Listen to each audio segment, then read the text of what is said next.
आज का हमारा टॉपिक है pH, pOH and pH scale. जी हाँ फ्रेंड्स, इस वीडियो में हम जानेंगे कि पीएच क्या है, पीओएच क्या है और किस तरीके से किसी भी सब्सटेंस का हम मालूम कर सकते हैं कि आया ये एसिडिक है, बेसिक है या फिर न्यूट्रल है। अपनी डेली लाइफ से एग्जांपल्स लेते हुए हम जानेंगे कि हमारे पास किस तरीके से पीएच स्केल हेल्पफुल है किसी भी सब्सटेंस की एसिडिक या बेसिक नेचर को आइडेंटिफाई करने में। चलिए वीडियो शुरू करते हैं। Friends, Arrhenius concept of acid and base बहुत ही हेल्पफुल है डिफाइन करने में एसिड एंड बेस को। अरेनियस के मुताबिक एसिड एक ऐसा सब्सटेंस है जो प्रोड्यूस करता है H+ ions in aqueous solution, जबकि बेस एक ऐसा सब्सटेंस है जो प्रोड्यूस करता है hydroxyl ion in aqueous solution. Examples आप स्क्रीन पर देख सकते हैं कि HCl एक्वस सॉल्यूशन में प्रोड्यूस करता है H+ ions and Cl- ion. क्योंकि HCl हाइड्रोजन आयन प्रोड्यूस करता है एक्वस सॉल्यूशन में, यही वजह है कि ये एसिड है। जबकि दूसरी तरफ अगर सोडियम हाइड्रोक्साइड की बात की जाए तो सोडियम हाइड्रोक्साइड एक्वस सॉल्यूशन में हमारे पास sodium ion and hydroxyl ion produce कर रहा है। क्योंकि सोडियम हाइड्रोक्साइड एक्वस सॉल्यूशन में हाइड्रोक्सिल आयन प्रोड्यूस कर रहा है, यही वजह है कि बाय डेफिनेशन कि हमारे पास सोडियम हाइड्रोक्साइड जो है बेस है, क्योंकि ये एक्वस सॉल्यूशन में हाइड्रोक्सिल आयन प्रोड्यूस कर रहा है। फ्रेंड्स, यहाँ से हमें ये तो क्लियर हो गया कि एसिड जो है एक्वस सॉल्यूशन में हाइड्रोजन आयन, जबकि बेस एक्वस सॉल्यूशन में हाइड्रोक्सिल आयन प्रोड्यूस करता है। लेकिन फ्रेंड्स, अरेनियस जो कॉन्सेप्ट है एसिड एंड बेस का, वो हमें ये तो बता रहा है कि ये एक एसिड है और ये एक बेस है, लेकिन हमें यहाँ से ये क्लियर नहीं हो रहा कि HCl जो है हाइड्रोजन आयन तो प्रोड्यूस कर रहा है एक्वस सॉल्यूशन में, लेकिन यहाँ पर हाइड्रोजन आयन की कंसंट्रेशन क्या है। HCl क्या स्ट्रॉन्ग एसिड है या फिर वीक एसिड है, जबकि दूसरी तरफ सोडियम हाइड्रोक्साइड जो कि एक बेस है, और क्योंकि वो हाइड्रोक्सिल आयन प्रोड्यूस कर रहा है एक्वस सॉल्यूशन में, लेकिन यहाँ पर हमारे पास जो हाइड्रोक्सिल आयन प्रोड्यूस हो रहे हैं उसकी कंसंट्रेशन क्या है। हमारे पास सोडियम हाइड्रोक्साइड क्या एक वीक बेस है या फिर ये स्ट्रॉन्ग बेस है, ये हमें क्लियर नहीं है। इसी को मद्देनज़र रखते हुए 1909 में सनेंसन ने सजेस्ट किया एक बहुत ही कन्वीनियंट मेथड, जिसके ज़रिए उसने हाइड्रोजन आयन की कंसंट्रेशन को एक्सप्रेस किया इन टर्म्स ऑफ पीएच के ज़रिए, जबकि हाइड्रोक्सिल आयन की कंसंट्रेशन को एक्सप्रेस किया इन टर्म्स ऑफ पीओएच के ज़रिए। फ्रेंड्स, पीएच रिप्रेजेंट कर रहा है पावर और पोटेंशियल ऑफ हाइड्रोजन को। मींस हमारे पास सॉल्यूशन में हाइड्रोजन आयन की कंसंट्रेशन क्या है। याद रखिए कि हमारे पास ऑलरेडी हम डिस्कस कर चुके हैं कि एसिड जो है वो एक्वस सॉल्यूशन में हाइड्रोजन आयन प्रोड्यूस करता है according to the Arrhenius concept. तो जितना ज़्यादा हाइड्रोजन आयन की कंसंट्रेशन इंक्रीज होती जाएगी, उतना ज़्यादा सॉल्यूशन एसिडिक होता जाएगा।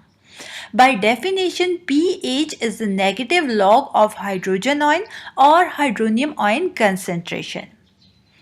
फ्रेंड्स, अगर POH की बात की जाए तो POH रिप्रेजेंट कर रहा है power of hydroxyl ion concentration को। By definition, POH is the negative log of hydroxyl ion concentration. Friends, जैसे कि ऑलरेडी हम डिस्कस कर चुके हैं कि बेस जो है अरेनियस के मुताबिक एक ऐसा सब्सटेंस है जो एक्वस सॉल्यूशन में हाइड्रोक्सिल आयन को प्रोड्यूस करता है। तो याद रखें कि जितनी ज़्यादा हमारे पास हाइड्रोक्सिल आयन की कंसंट्रेशन इंक्रीज होती जाएगी, सॉल्यूशन उतना ज़्यादा हमारे पास जो होगा बेसिक होगा। ठीक है, तो हाइड्रोक्सिल आयन की कंसंट्रेशन इंक्रीज होने के साथ हमारे पास सॉल्यूशन ज़्यादा बेसिक या अल्कलाइन होगा। और हमारे पास अगर हाइड्रोजन आयन की कंसंट्रेशन की बात की जाए तो हाइड्रोजन आयन की कंसंट्रेशन की इंक्रीज होने के साथ हमारे पास सॉल्यूशन जो होगा वो ज़्यादा एसिडिक सॉल्यूशन होगा। तो यहाँ पर हमने ये डिस्कस किया कि पीएच जो है वो रिप्रेजेंट कर रहा है हाइड्रोजन आयन की कंसंट्रेशन को, जबकि पीओएच रिप्रेजेंट कर रहा है हाइड्रोक्सिल आयन की कंसंट्रेशन को।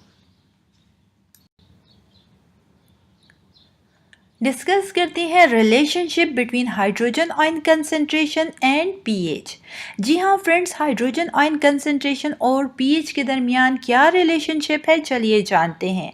जैसे कि ऑलरेडी हमने डिस्कस किया कि जितनी ज़्यादा हाइड्रोजन आयन की कंसंट्रेशन इंक्रीज होती जाएगी, सोल्यूशन उतना ही ज़्यादा एसिडिक होता जाएगा, क्योंकि हम जानते हैं कि सोल्यूशन में जो हाइड्रोजन आयन की कंसंट्रेशन है वो रिप्रेजेंट करती है एसिड को। तो हाइड्रोजन आयन की कंसंट्रेशन इंक्रीज होने के साथ ये तो कंफर्म है कि सोल्यूशन की एसिडिटी इंक्रीज होती जाएगी। लेकिन अब ये पता लगाना है कि हाइड्रोजन आयन की कंसंट्रेशन का पीएच पर क्या इफेक्ट होता है। क्या हाइड्रोजन आयन की कंसंट्रेशन की इंक्रीज होने के साथ पीएच इंक्रीज होगी या फिर डिक्रीज होगी। तो फ्रेंड्स याद रखें कि hydrogen ion concentration and pH relates inversely. जी हाँ फ्रेंड्स, जितने ज़्यादा हाइड्रोजन आयन की कंसंट्रेशन इंक्रीज होती जाएगी, पीएच उतनी ही ज़्यादा डिक्रीज होती जाएगी। ठीक है, अब अगर हम बात करें कि हमारे पास pH and hydroxyl ion concentration का आपस में क्या रिलेशनशिप है, तो फ्रेंड्स जैसे कि हमने डिस्कस किया कि जितना ज़्यादा हाइड्रोक्सल आयन की कंसंट्रेशन इंक्रीज होगी, उतनी ही ज़्यादा सोल्यूशन जो होगा बेसिक या अल्कलाइन होगा, क्योंकि हाइड्रोक्सल आयन जो है रिप्रेजेंट कर रहे हैं सोल्यूशन के बेसिक होने को, और इसकी कंसंट्रेशन इंक्रीज होना रिप्रेजेंट कर रहा है कि हमारे पास सोल्यूशन की बेसिसिटी या वो ज़्यादा से ज़्यादा अल्कलाइन होता जाएगा। अब हमने ये जानना है कि हमारे पास हाइड्रोक्सल आयन की कंसंट्रेशन इंक्रीज होने का पीएच पर क्या इफेक्ट होगा। क्या हाइड्रोक्सल आयन की कंसंट्रेशन इंक्रीज होने से हमारे पास पीएच इंक्रीज होगी या फिर डिक्रीज होगी। तो फ्रेंड्स याद रखिए कि hydroxyl ion concentration and pH relates directly. जी हाँ फ्रेंड्स, जितना ज़्यादा हाइड्रोक्सल आयन की कंसंट्रेशन इंक्रीज होगी, उतना ही ज़्यादा पीएच भी इंक्रीज होती जाएगी। जैसा कि हम जानते हैं कि जितना ज़्यादा हाइड्रोजन आयन की कंसंट्रेशन सोल्यूशन में इंक्रीज होती जाएगी, सोल्यूशन उतना ज़्यादा एसिडिक होता जाएगा। अब सोल्यूशन में हाइड्रोजन आयन की कंसंट्रेशन इंक्रीज होने के साथ हम जानते हैं कि एसिडिटी जो है सोल्यूशन की इंक्रीज होती जाएगी, लेकिन इसका पीएच पर क्या इफेक्ट होगा। फ्रेंड्स याद रखें कि पीएच और हाइड्रोजन आयन कंसंट्रेशन के दरमियान इनवर्स रिलेशनशिप है।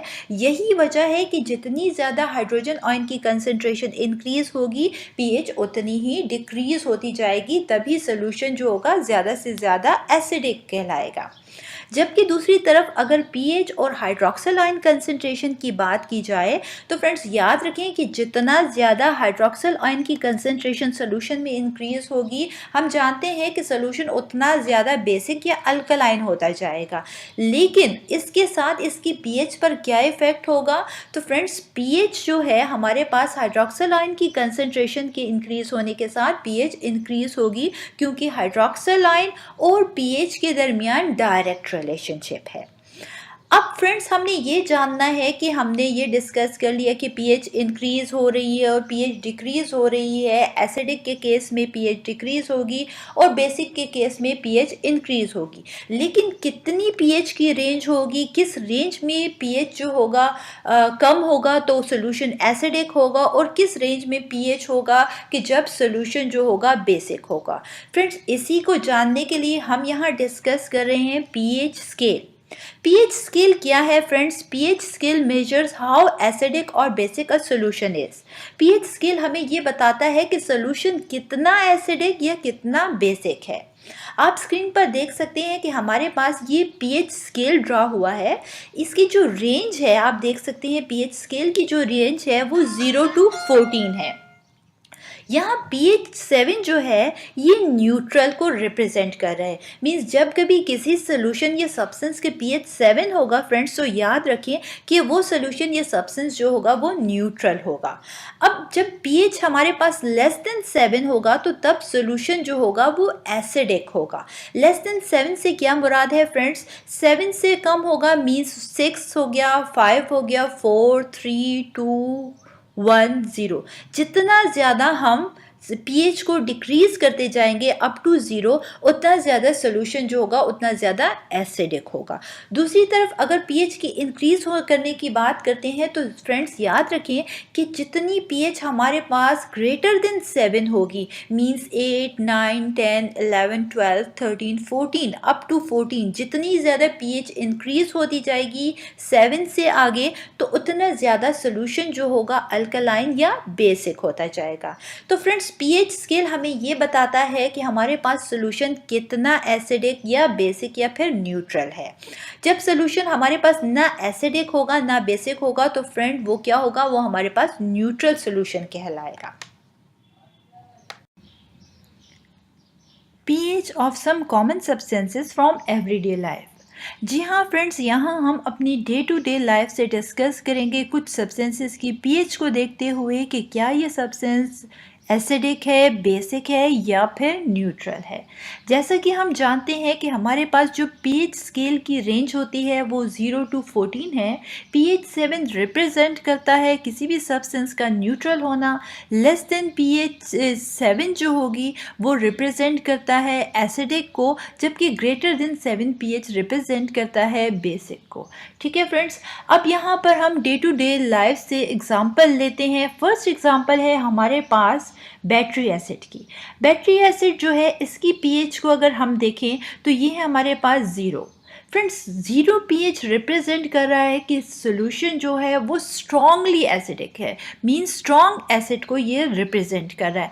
क्योंकि हम जानते हैं कि जैसे ही हम लेस देन 7 पीएच की तरफ जाते हैं तो जितनी ज़्यादा पीएच डिक्रीज होगी सॉल्यूशन उतना ही ज़्यादा एसिडिक होगा। और हमारे पास इस पीएच रेंज में जो सबसे कम नंबर है वो है 0, मींस बैटरी एसिड जो है ये स्ट्रॉन्ग एसिड है। इसके साथ अगर बात की जाए लेमन जूस या विनेगर की तो फ्रेंड्स इसका पीएच थोड़ा इंक्रीज हो जाता है, मींस इसका पीएच जो है वो 2 है, मींस इस यहाँ पर जो एसिडिटी है वो डिक्रीज होती जा रही है। इसके बाद अगर ग्रेप फ्रूट की, सोडा की, टोमेटो जूस की बात की जाए तो इसकी पीएच रेंज जो है वो 2.5 to 4 है। इसकी पीएच और भी ज़्यादा क्या होती जा रही है, इंक्रीज होती जा रही है। तो पीएच इंक्रीज होना रिप्रेजेंट क्या कर रहा है कि यहाँ पर एसिडिटी जो है, जो एसिडिक प्रॉपर्टीज़ हैं वो डिक्रीज होती जा रही हैं। साथ ही साथ अगर हम बात करते हैं ब्लैक कॉफ़ी की तो इसकी पीएच रेंज जो है वो पीएच हमारे पास 5 है। मिल्क, यूरिन, इसकी पीएच जो है वो 6 है हमारे पास। फ्रेंड्स अब यहाँ पर आप देख सकते हैं कि हमने डिस्कस किया 0 पीएच से 6 पीएच तक कि ये तमाम जो हैं, ये तमाम की तमाम जो सब्सटेंसेस हैं ये एसिडिक प्रॉपर्टी शो कर रहे हैं। क्यों एसिडिक प्रॉपर्टी शो कर रहे हैं, हम ऑलरेडी डिस्कस कर चुके हैं कि जब कभी हमारे पास पीएच लेस देन 7 होगी तो वो एसिडिक होगी, और जितने ज़्यादा हमारे पास सोल्यूशन की पीएच या किसी सब्सटेंस की पीएच 7 से डिक्रीज होती जाएगी 0 की तरफ, उतनी ज़्यादा उसकी एसिडिक प्रॉपर्टीज़ जो होंगी, उसकी एसिडिक नेचर इंक्रीज होती जाएगी। अब अगर हम बात करें न्यूट्रल की, न्यूट्रल का क्या मतलब है कि कोई भी सब्सटेंस ना एसिडिक प्रॉपर्टीज़ उसमें हो ना बेसिक प्रॉपर्टीज़ हो, तो वो सब्सटेंस जो होगा वो न्यूट्रल होगा। न्यूट्रल हमारे पास क्या है, हमारे पास pH 7 पे कोई भी सब्सटेंस न्यूट्रल होता है, और यहाँ पर हमारे पास एग्जाम्पल है प्योर वाटर की। फ्रेंड्स प्योर वाटर की अगर बात की जाए तो उसकी pH जो होती है वो 7 होती है, जो रिप्रेजेंट करते हैं कि हमारे पास प्योर वाटर न्यूट्रल होता है। साथ ही साथ हम बात करें अगर ब्लड की, ह्यूमन ब्लड जिसकी pH 7.4 है, ये रिप्रेजेंट कर रहा है कि ये ह्यूमन pH जो होता है वो स्लाइटली बेसिक या अल्कलाइन प्रॉपर्टी शो करता है। फिर साथ ही साथ हम बात करते हैं बेकिंग सोडा की। बेकिंग सोडा की pH फ्रेंड्स जो है हमारे पास है वो है 9.5। साथ ही टूथपेस्ट की बात की जाए, टूथपेस्ट की जो हम रेगुलर टूथपेस्ट यूज़ करते हैं फ्रेंड्स, इसकी जो पीएच होती है ये एवरेज पीएच 8 होती है, थोड़ी इंक्रीज़ या डिक्रीज़ भी हो सकती है इसमें पीएच। ठीक है, टूथपेस्ट क्योंकि कभी स्लाइटली अल्कलाइन होते हैं, कभी स्लाइटली एसिडिक होते हैं, तो इसकी पीएच रेंज वेरी करती है। अब बात करते हैं हम साथ ही साथ कि हमारे पास जो ब्लीचेस हैं, ब्लीच जो होती है, इसके अलावा जो ओवन क्लीनर्स होते हैं, इनकी पीएच जो होती है वो है 13.5। लिक्विड ड्रेन क्लीनर्स जो हैं इनकी पीएच होती है हमारे पास 14। अब हमने डिस्कस किया कि हमारे पास जब पीएच ग्रेटर देन 7 होगी, जितनी ज़्यादा इंक्रीज होती जाएगी अप टू 14, उतनी ज़्यादा सोल्यूशन जो होगा ये सब्सटेंस बेसिक होता जाएगा। तो ये हमारे पास जो ड्रेन ओपनर्स होते हैं इनकी पीएच 14 है, ये रिप्रेजेंट कर रहे हैं कि ये बहुत ही स्ट्रॉन्ग बेस होते हैं।